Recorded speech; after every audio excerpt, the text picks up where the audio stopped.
This episode is brought to you by the CNY Women's Network, a media and PR company connecting and celebrating women professionals, entrepreneurs, and leaders across Central New York. From networking experiences and wellness pop ups to our annual CNY Women's Summit, which is the largest event for women leaders in this region, we're building a community where women feel seen, supported, and inspired to grow. Now, let's get into today's episode. Today's episode is proudly sponsored by Canon Advisory Group, a trusted partner for entrepreneurs and small business owners across the country. At Canon Advisory Group, their mission is simple: to make managing your finances easier so you can focus on what really matters, growing your business. From bookkeeping and payroll to strategic consulting, their experienced team works across industries like healthcare, technology, finance, and manufacturing to provide personalized, detail-oriented support. Whether you're a startup or an established company, Canon Advisory Group helps you streamline operations, stay compliant, and move forward with confidence. To learn more, you can visit canonadvisorygroup.com. This episode is brought to you by the Central New York Community Foundation, an organization that helps make Central New York a place where people can truly thrive. From youth programs in arts and culture to safe housing, crisis response, parks and recreation, workforce development, and access to opportunity, their impact touches nearly every corner of our community. And now they're launching a new podcast called Sincerely CNY. It's going to be a love letter to this region, hosted by President and CEO Melanie Littlejohn. There's going to be intimate conversations with the quiet champions and visionary leaders shaping the future of Central New York, and you're not going to want to miss out. So keep your eyes out for its launch and get ready to experience the heart, purpose, and future of this region. Signed, Sincerely, CNY.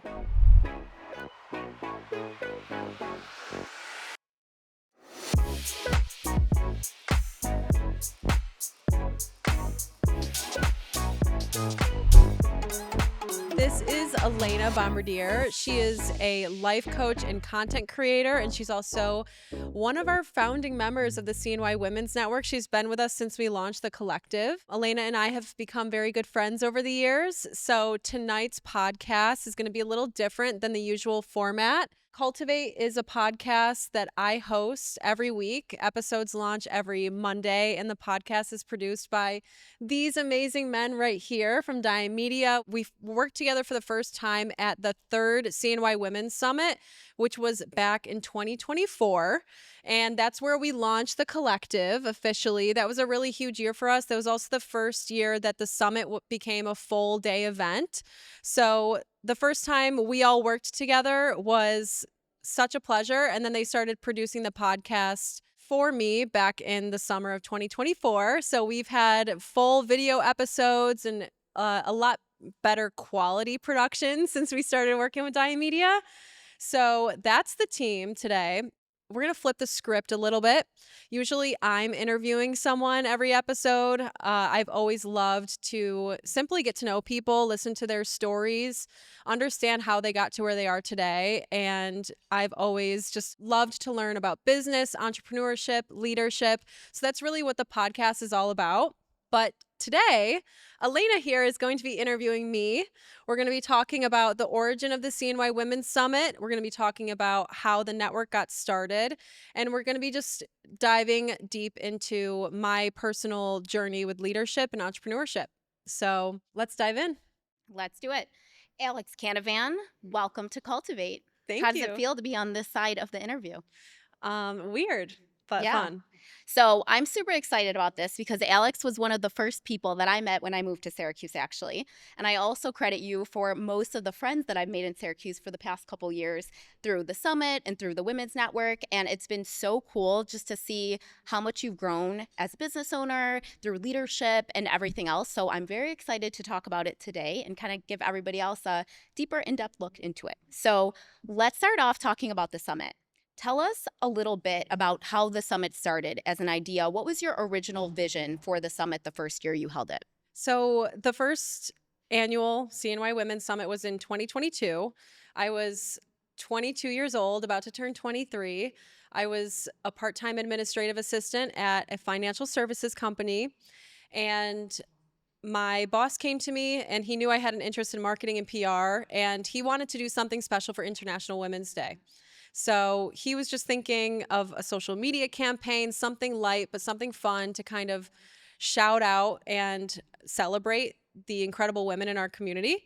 But I gave that idea some thought over the weekend and came back on Monday to tell him that I wanted them to be the key sponsor of the first annual CNY Women's Summit, which was really an event that I really wanted to go to myself. Where I was at in my career, I was just starting a business degree at 22 when all of my peers were graduating from school.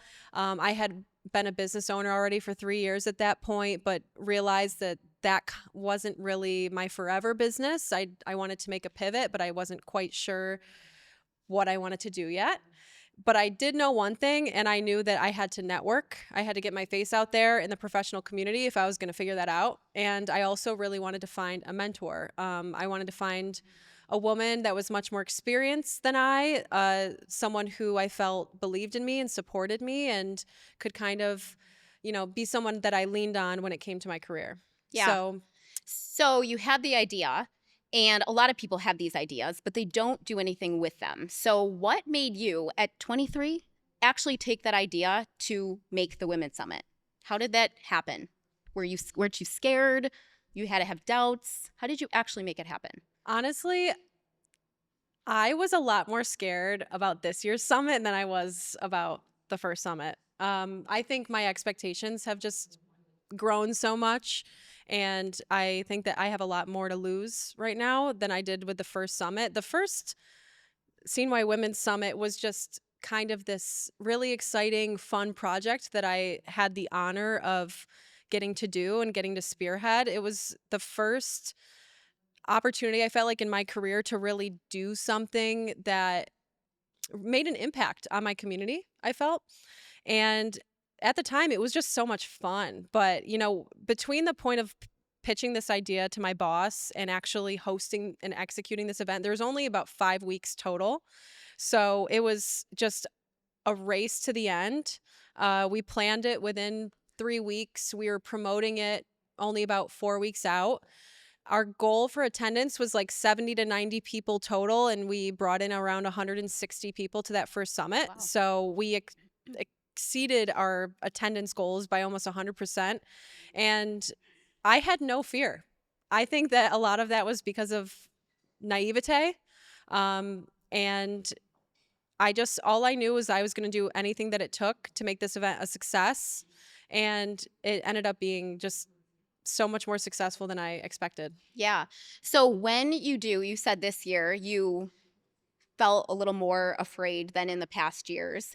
How do you continue going when it feels so hard and like an impossibility? For a lot of us, we struggle with that. Sometimes we quit or we don't have the event. How do you keep going? Because as we all know, we're having the event. It's tomorrow. So how do you do that? Yeah. And like I said, this year's summit in particular, there was a lot of fear. There's a lot of doubt. There was a lot of panic. I even started looking at Indeed. I started looking at jobs at one point, I'll be honest. Um, because That's real. I mean, it's so real. I think when you're just an entrepreneur in general, I was just talking to Tracy Dando not too long ago, and we were laughing about like our little moments when we like to go and scroll Indeed because we don't know if it's going to work. Or think about being a waitress. I don't know why my brain always goes back to that. I used to work in restaurants and I'm always like, I could just go be a waitress. Like, I don't know Yeah. why I go there. Yeah. Yeah. So, I mean, how do I push through? I think that I lean into my faith a lot. I remember that I would not have these opportunities. I would not have this community and the people around me that believe in me a lot more than I believe in myself most of the time if I wasn't put here on this earth to do this exact thing. And, after the first summit, I knew immediately that this was my calling. It felt just too perfect and too supported by the universe and by God and by this community for this to just be a coincidence.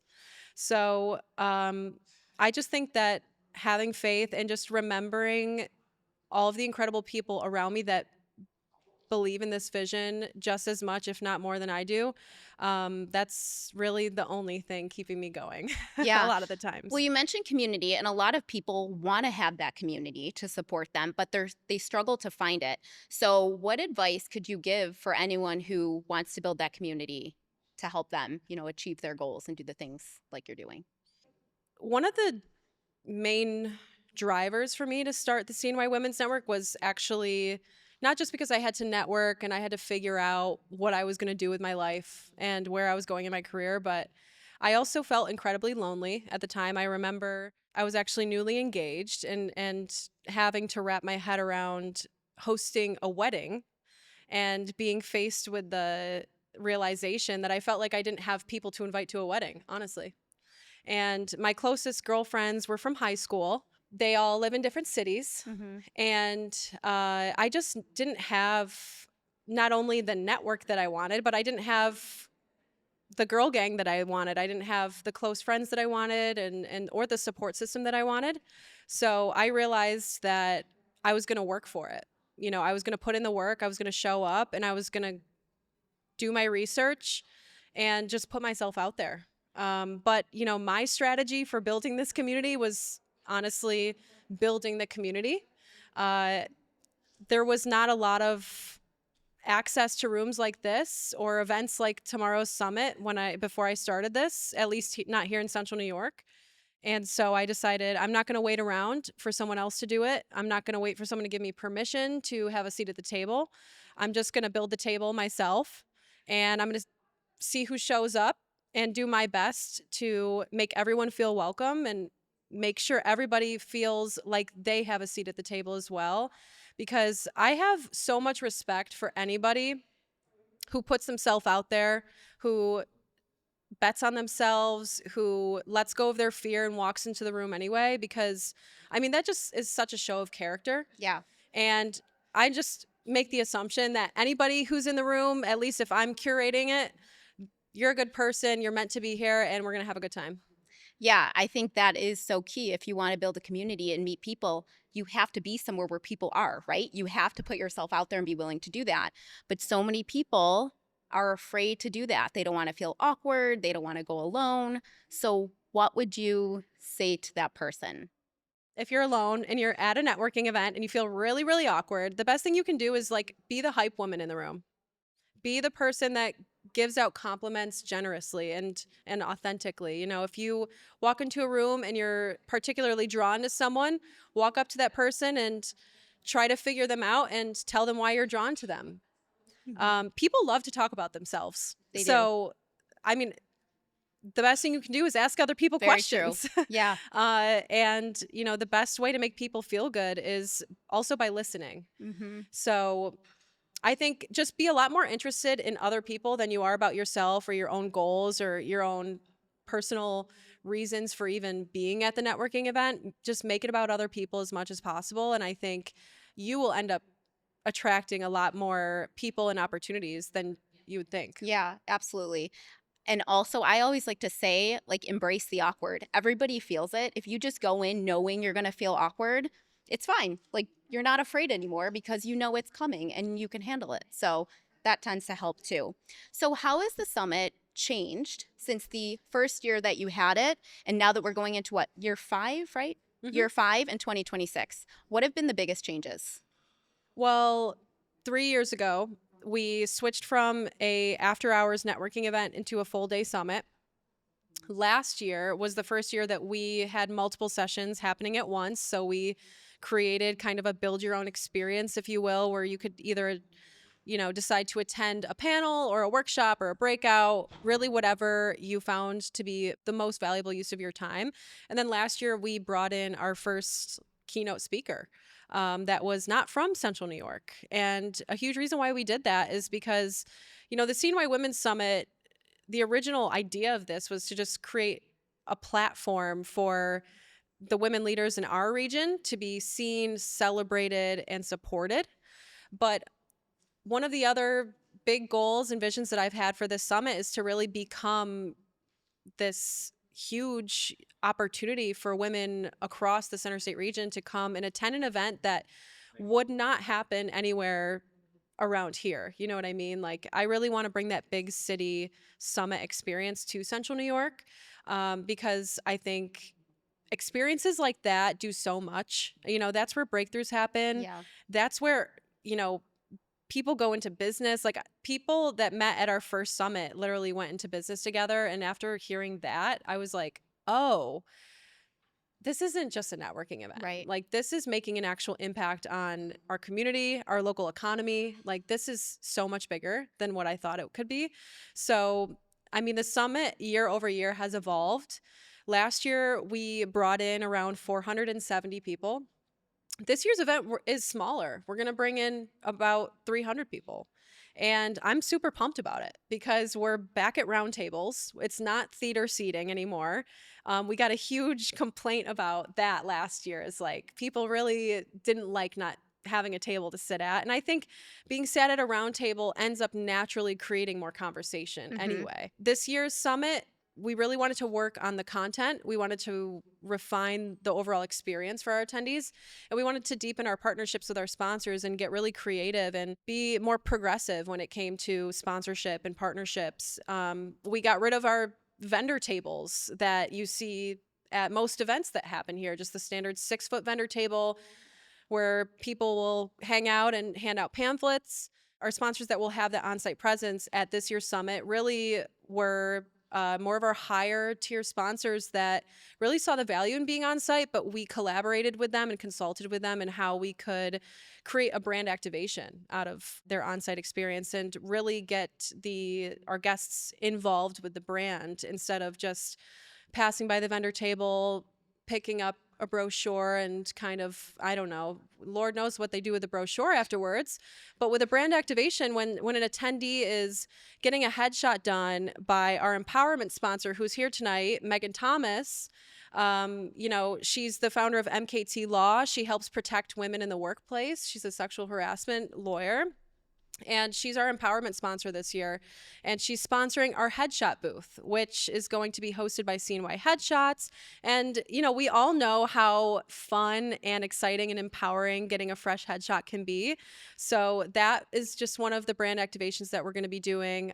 We have a recovery zone sponsored by the Aqua Spa, where we're going to be recreating their whisper room right on site at the summit in like a separate, quiet area. They have massage chairs, IV infusions, vitamin shots, oxygen bar, red light, LED facials, like all the things. And I'm just super pumped about those experiences this year. That's how we've evolved the event this year. And that's something that I've seen happen at other summits in New York and LA and Chicago. You know, that's what we're missing here, is these kind of brand activations, I think. Yeah, that's super exciting that you've been able to add all of that. So, since you started that, you were an administrative assistant and it was a happy hour essentially you planned. Since that, you've gone from that to having over 100 people to over 500 people, and you're still having hundreds of people this year. You've built the podcast, you've really built up the CNY Women's Network, the membership. So, through all of that, you've really grown a lot, I'm sure, personally as well as professionally. So, what have been some of your biggest lessons? I've always had big dreams and like very high expectations for my career and just the woman I wanted to be. And I think the summit is always a great time for me to like look back and reflect at who I was last year's summit and who I was at the first summit. And I can wholeheartedly say I am different year over year. I think that starting a company has forced me to rise to the occasion, and I feel like I'm constantly learning how to become the woman that it takes to show up and to Mhm. lead something like this. One of my biggest lessons about leadership is that it's a lot harder than it sounds. I was so naive when I started this. I was like, oh yeah, I'm going to be the founder of a media company and I'm going to wear cool outfits and throw awesome parties And and you it's do. gonna be great. But you know, I've learned a lot about what I'm not good at, and I learned a lot about what I'm scared of. I've learned a lot about what I tend to avoid, and All I can say is, we all want to lean into the things that we're good at, and we want to keep doing that and just focus on that because it feels really good. But what I've learned is that at least when you're building a business, you want to probably delegate and hire out for the things that you're good at first, and then really dive in and get good at the things that you're bad at. So, one of those things for me is money, which I'm super excited about our keynote speaker because she's going to be talking all about money.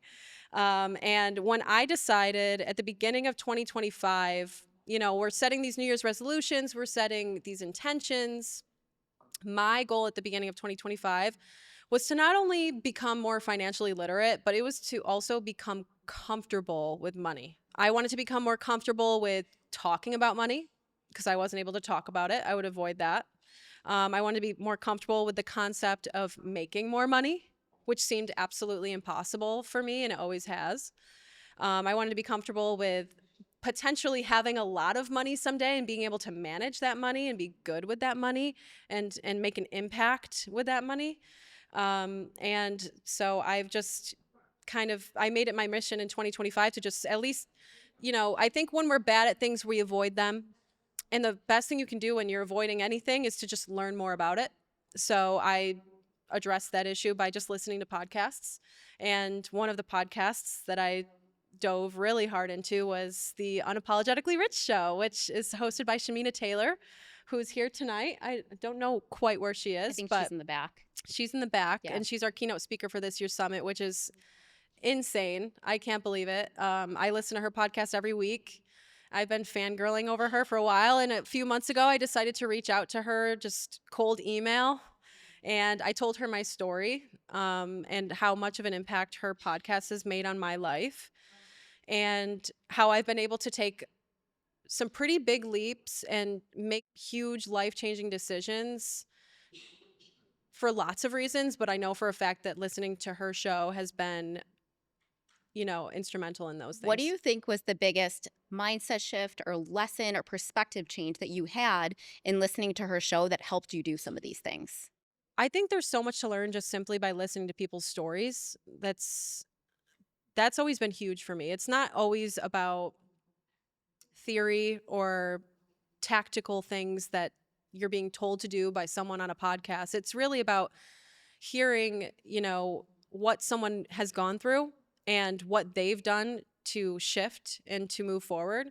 And so Shamina's story, I believe she's going to be sharing it tomorrow in her keynote.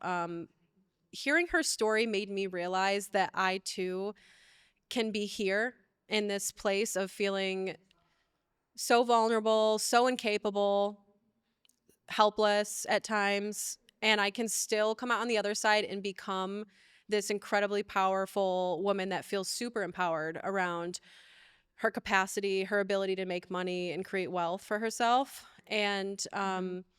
I think that one of the biggest breakthroughs and shifts that her show has shown me is that money is a game. It's a game that is to be played, and it's okay to play the game. Men do it all the time. And I think it's time that more women start to learn the game, understand it, play it, get good at playing it, enjoy playing it.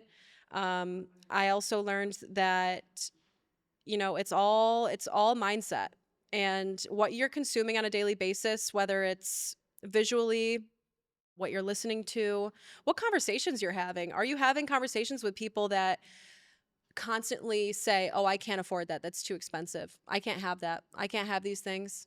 Nope, not for me. I can't. Nope, I can't do that." Or are you having conversations with people that want something and they say, "Yeah, that would be really nice. I'm going to figure out how to make that happen. That would be cool." I have a lot of respect for people that just figure it out, I think. And it's really just like a mindset shift that I've had to do because I grew up in a environment that was very much like, we can't have this.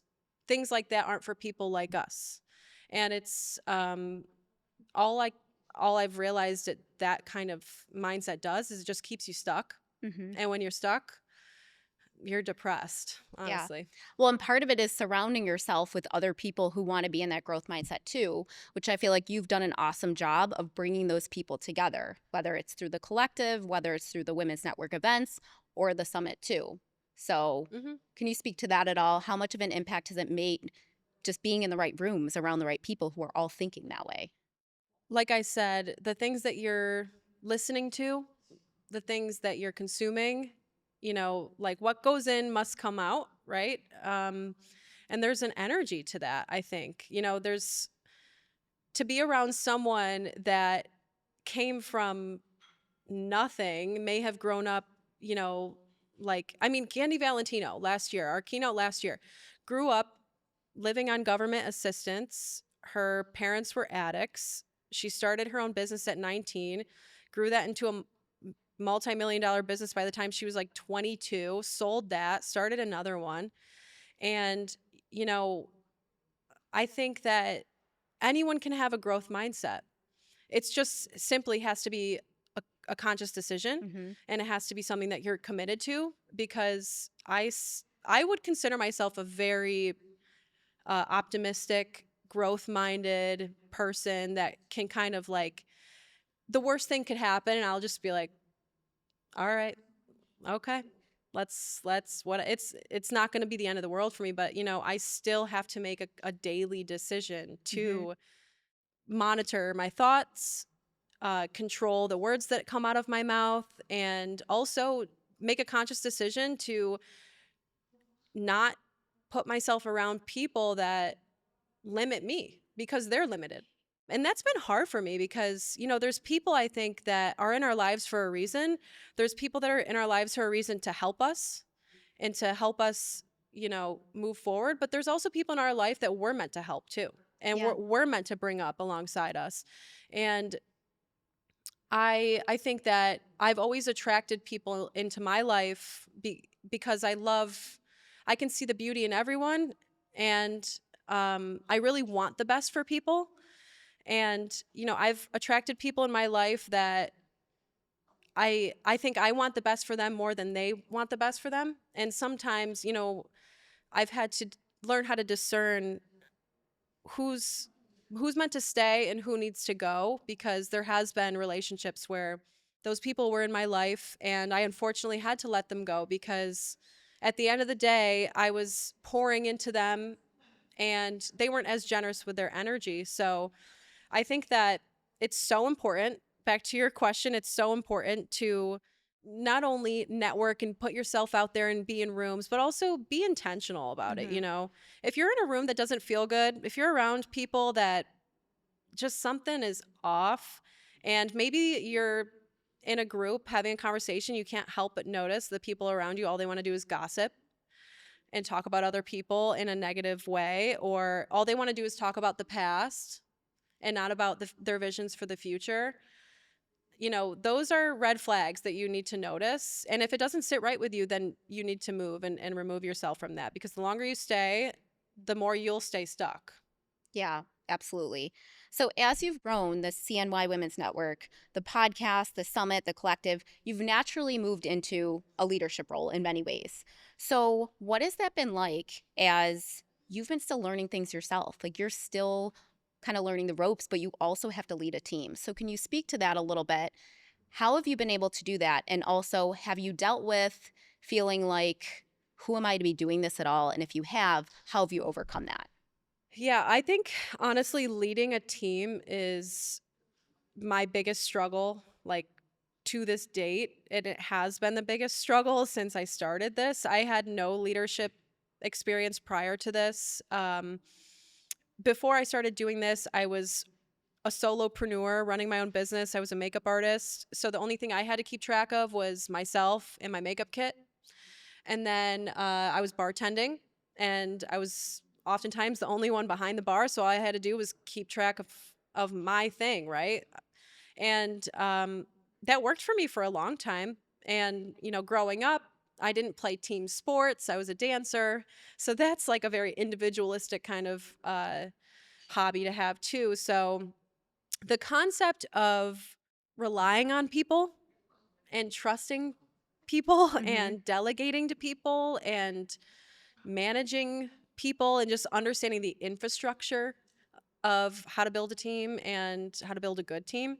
That's been a huge pain point for me. And it's something that I'm continuously trying to figure out. It's not a pain point because it's been like a nightmare. I love people. So that at least that's good, Yeah. right? Like I love getting people together and, just be working with people, but it's been hard to be a good leader, I think, because I thought that, I was going to build this company and have this team and it was going to be so badass and everything was going to get easier the more people that got involved. And what I realized is actually things just get harder the bigger the team gets because it just requires that much more infrastructure, intention, organization, planning.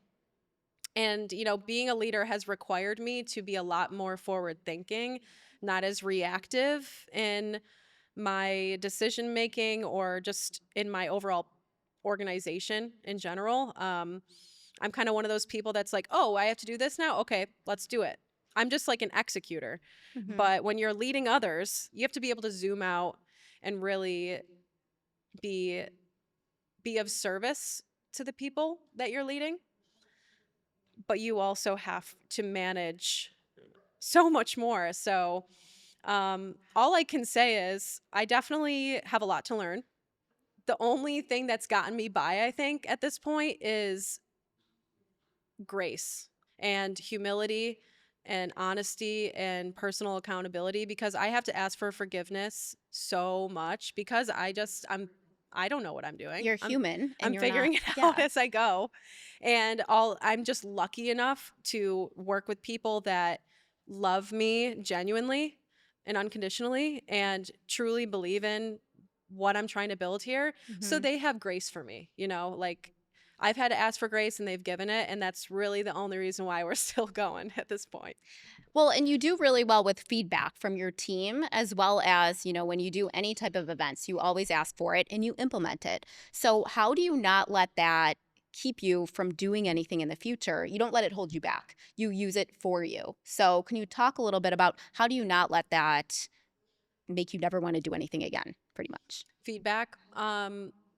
Hearing no is hard, right? So I think feedback is good though, because I just want to be great. And I know that I don't know everything.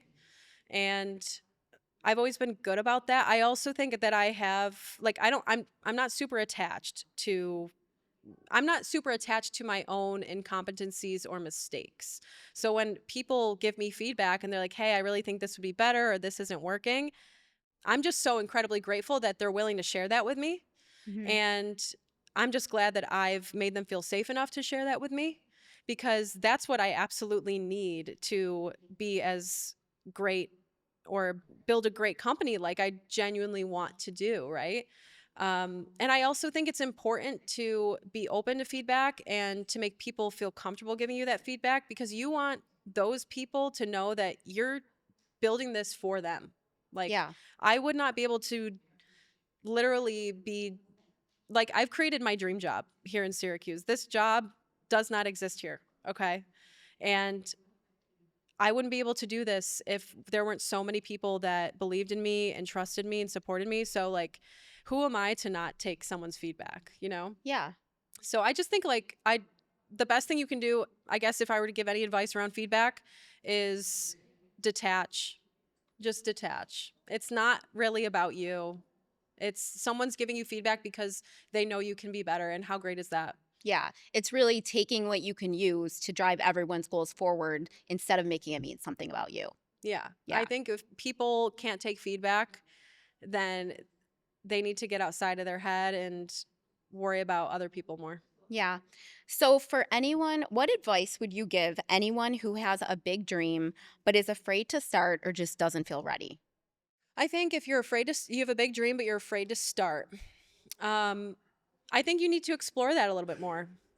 You need to get to the root of where that fear is coming from and then make a decision from there. Is this fear protecting me or is it just simply holding me back?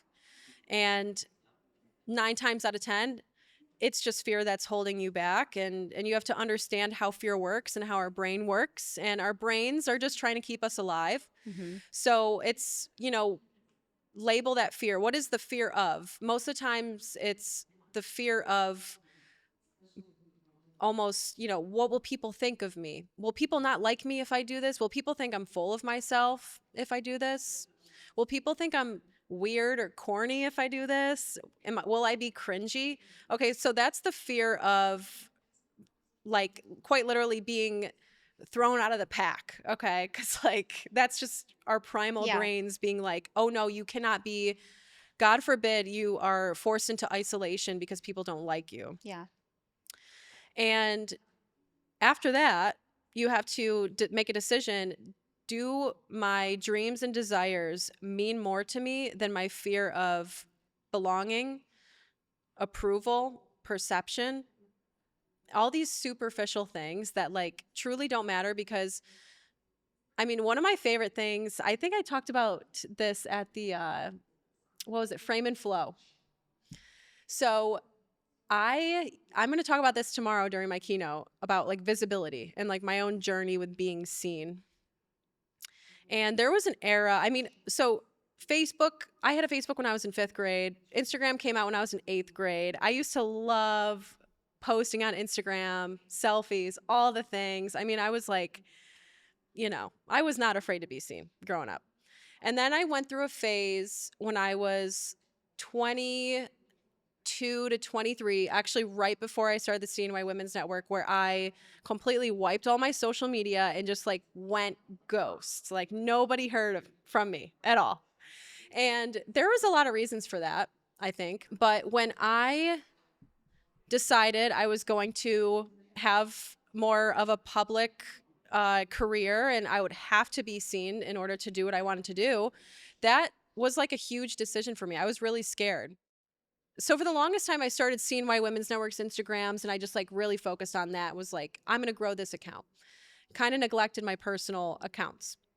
But over the last year, I was like, I'm going to express myself more and just show more of me in my personal life and just my personality. To this day, every time I post on my Instagram, I lose like 10 followers. Like I will, like right after I post, I'll lose followers. And then the next day, I'll gain completely different followers.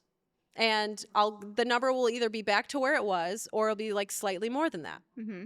And all I can say about that is the more you show up authentically and unapologetically, the more your people will find you. The people that aren't for you will go.